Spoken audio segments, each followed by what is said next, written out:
Tapi begitu pergantian kekuasaan terjadi, ternyata Kejaksaan Agung itu tidak tetap berpihak kepada Pak Jokowi, tetapi berpihak kepada presiden yang sedang menjabat. Wajar kan berpihaknya kepada presiden? Ya memang wajar.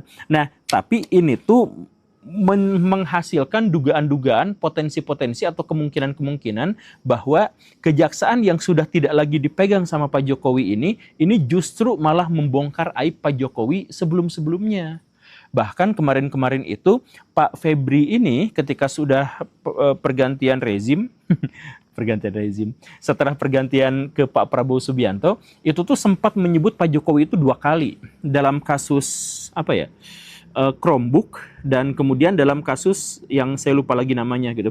Tapi dalam 2 kasus itu disebutkan nama Pak Jokowi. Nah, Pak Jokowi tentu saja menjadi sangat marah. Ini selama ini kejaksaan ini saya gunakan untuk menangkap kasus korupsi yang sangat besar, kemudian saya serahkan kepada masyarakat, sedikit keuntungannya buat saya.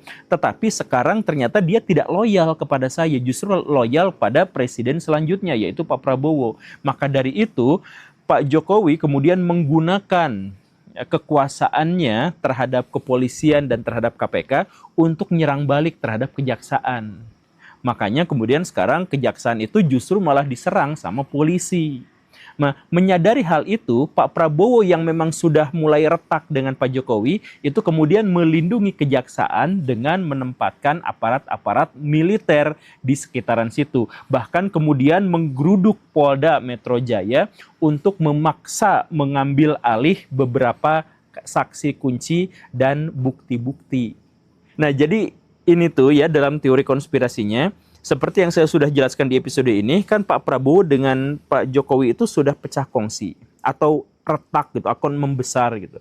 Dan kemudian ini dikaitkan dengan kejadian-kejadian demonstrasi yang kemarin gitu ya, kemudian pengungkapan MBG, reshuffle dan sebagainya. Nah, indikasi-indikasi keretakan ini pada akhirnya mengerucut pada kejadian yang sekarang, yaitu persengketaan antara kepolisian yang konon katanya masih dipegang sama Pak Jokowi dengan kejaksaan yang sekarang sudah dipegang sama Pak Prabowo Subianto. Karena mereka pecah dan kepentingan mereka itu juga terpecah-pecah, akhirnya mereka berkonflik satu sama lain.